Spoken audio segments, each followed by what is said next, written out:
Asante sana kwa wewe ambaye umekwisha kusubscribe. Wewe ambaye bado, tafadhali bonyeza sasa maneno subscribe kisha alama ya kengele. Taarifa kubwa leo ni hii ya mwenyekiti wa Chama cha Demokrasia na Maendeleo Chadema, Tundu Antipas Lissu kuhutubia taifa akiwa gerezani. Ukurasa rasmi wa Chama cha Demokrasia na Maendeleo Chadema pamoja na viongozi wakuu wa chama hicho wameposti na kujulisha umma kuwa Mheshimiwa Tundu Lissu amehutubia taifa kwa njia ya barua. Barua hiyo toka kwa Mheshimiwa Tundu Lissu akiwa gerezani kwa Watanzania imeandikwa hivi na kwenda kunukuu: taarifa kwa umma. Barua kutoka gereza kuu la Ukonga. Samia Suluhu Hassan hakuchaguliwa na sio rais halali wa nchi yetu. Kwa mujibu wa taarifa ya awali ya utazamaji wa uchaguzi kutoka Umoja wa Afrika AU, moja, taratibu za kisheria za uchaguzi zilizotumika zilikuwa kinyume na viwango vya kikanda, kibara na vya kimataifa. 2, uchaguzi au kuzingatia misingi ya Umoja wa Afrika, kanuni na wajibu wa sheria za kimataifa kuhusu uchaguzi za kidemokrasia. 3, mazingira yaliyozunguka uchaguzi kabla, wakati na baada ya uchaguzi hayakuwezesha uchaguzi kufanyika kwa amani na kukubalika kwa matokeo ya uchaguzi huo. Kwa mujibu wa kauli ya awali ya watazamaji wa Jumuiya ya Maendeleo Kusini mwa Afrika, yani SADC, 1, kulikuwa na ukandamizaji wa vyombo vya habari na uhuru wa kutoa maoni kuliko katika chaguzi za nyuma. 2, kulikuwa na idadi ndogo sana ya wapiga kura waliojitokeza katika vituo vya kupigia kura vilivyoangaliwa na baadhi ya vituo vikuwa na wapiga kura kabisa. 3, katika maeneo mengi wapiga kura hawakuweza kutekeleza matakwa na utashi wao wa kidemokrasia. 4, kwa ujumla uchaguzi mkuu huu haukufikia viwango vya kanuni na miongozo ya SADC kuhusu chaguzi za kidemokrasia ya mwaka 2021. Na kwa mujibu wa kauli ya awali ya watazamaji kutoka Jumuiya ya Afrika Mashariki EAC, 1, watazamaji wa EAC hawakushuhudia majumuisho ya kitaifa ya matokeo ya uchaguzi kwa sababu hawakujulishwa kilipokuwa kituo cha majumuisho ya kura kitaifa.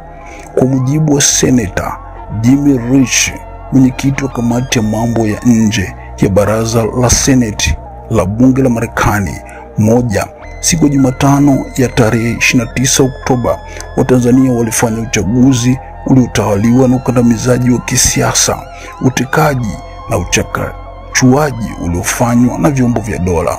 2, uchaguzi wa Tanzania uliamuliwa muda mrefu kabla ya tarehe 29 Oktoba. 3, kwa sababu ya uchaguzi huu usioaminika, Watanzania waliingia barabarani ili kuonyesha kuchoshwa kwao na hasira zao. 4, kwa bahati mbaya, badala ya kusikiliza wito wa kufanya mageuzi na kuendesha uchaguzi kwa uwazi, serikali ya Tanzania ilijibu kwa kutumia mabavu na kusababisha vifo vya mamia na utekaji na ukamataji wa watu wengi zaidi. Kwa mujibu wa tafakuri ya Baraza la Maaskofu Katoliki Tanzania TEC juu ya yaliyotokea siku na baada ya uchaguzi 2025, 1, uchaguzi wa Oktoba 29 umeliingiza taifa katika hali ya mauaji, watu kujeruhiwa na kupotea, uharibifu na upotevu wa mali binafsi na za umma. Alisababisha maafa yote na uharibifu wote huu ni Samia Suluhu Hassan, serikali yake na chama chake cha CCM.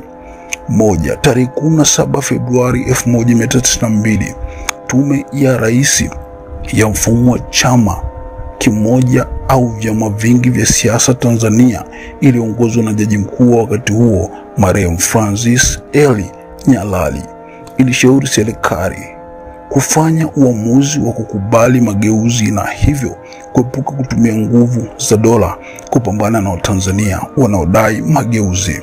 2, tume ya Nyalali ilitoa onyo: matokeo ya kutumia nguvu ni kuvuruga amani na kuleta mabadiliko ya pupa katika hali ya uoga. 3. Tume ya Nyalali ilipendekeza ratiba ya mabadiliko ambayo kwao tume mpya ya uchaguzi ingeundwa ndani ya miezi 6. Katiba mpya ingepatikana kufikia Septemba 1993 na uchaguzi mkuu wa kwanza wa vyama vingi ungefanyika mwezi Oktoba 1995 chini ya katiba mpya ya tume huru ya uchaguzi. 4. CCM wa Rais Ali Hassan Mwinyi ilikataa mapendekezo hayo ya tume ya Nyalali na imeendelea kukataa mapendekezo ya katiba mpya na tume huru ya uchaguzi tangu wakati huo hadi sasa. 5. Baraza la Maaskofu Katoliki limesema kwamba maafa ya Oktoba 29 yamesababishwa na kukosekana kwa demokrasia kweli ya namna ya kupata viongozi. Jambo hili limekuwa kilio cha muda mrefu cha taifa. Chaguzi zinakosa ushindani, ukweli, uwazi, uhuru na kuaminika. 6. Tarehe 12 Februari, mara baada ya kuchaguliwa mwenyekiti wa Chadema, ilirudia wito wetu wa muda mrefu wa kufanyika kwa mabadiliko ya msingi ya mfumo wa uchaguzi ili kuwezesha kufanyika kwa uchaguzi mkuu ulio huru na wa haki wa kuaminika. 7. Majibu ya Samia Suluhu Hassan yalikuwa ni kesi ya uhaini dhidi yangu. Chadema kuzuiliwa kushiriki uchaguzi na kupigwa marufuku kufanya shughuli zote za kisiasa mpaka kesi ya mchongo iliyofunguliwa dhidi yetu itakapokwisha. 8. Maaskofu wa teki wamesema kuwa wananchi wasiposikilizwa watazungumza kwa lugha wanayojua wao. 9. Bob Marley, mwimbaji wa rege na mpigania uhuru, aliimba, mlango mmoja ukifungwa mingine mingi inafunguliwa. 10. John F. Kennedy, rais wa 35 wa Marekani, aliuambia mkutano wa muungano kwa maendeleo Alliance for Progress nchini Uruguay mwaka 1962 kwamba wale wanaofanya mageuzi yasiwezekane wanafanya mapinduzi yasiepukike. 11. Samia Suluhu Hassan na CCM wamekataa kuwasikiliza wananchi. Sasa wanazungumza lugha wanayojua wao, yaani maandamano. 12. Samia Suluhu Hassan na CCM wamefunga mlango wa maridhiano na amani. Sasa milango ya nguvu ya umma imefunguliwa kila mahali nchi nzima. 13. Samia Suluhu Hassan na CCM wamefanya mageuzi ya amani yasiwezekane. Sasa watafanya mapinduzi ya nguvu ya umma yasiepukike. 14. Maaskofu wetu wametuambia ukweli, risasi hazijawahi kunyamazisha watu. 15. Sasa tujiandae ili kuhakikisha haki na kweli inatawala tena katika taifa letu. 16. Tujipange upya ili kuhakikisha wakuu wa vyombo vya ulinzi na usalama wote waliohusika na mauaji ya wananchi wetu wanawajibika au kuwajibishwa. 17.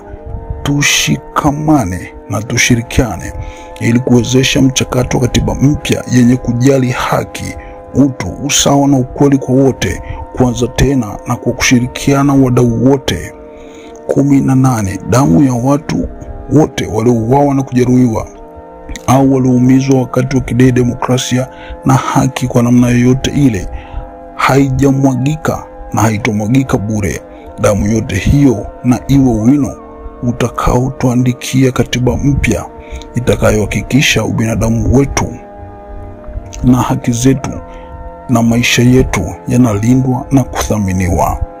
Poleni sana wa Tanzania kwa maumivu yote mliosababishiwa na Samia Suluhu Hassan na CCM yake, kwa uovu wote mliotendewa na kwa masononeko yote mliopatiwa. Mwenyezi Mungu aendelee kuwapa faraja.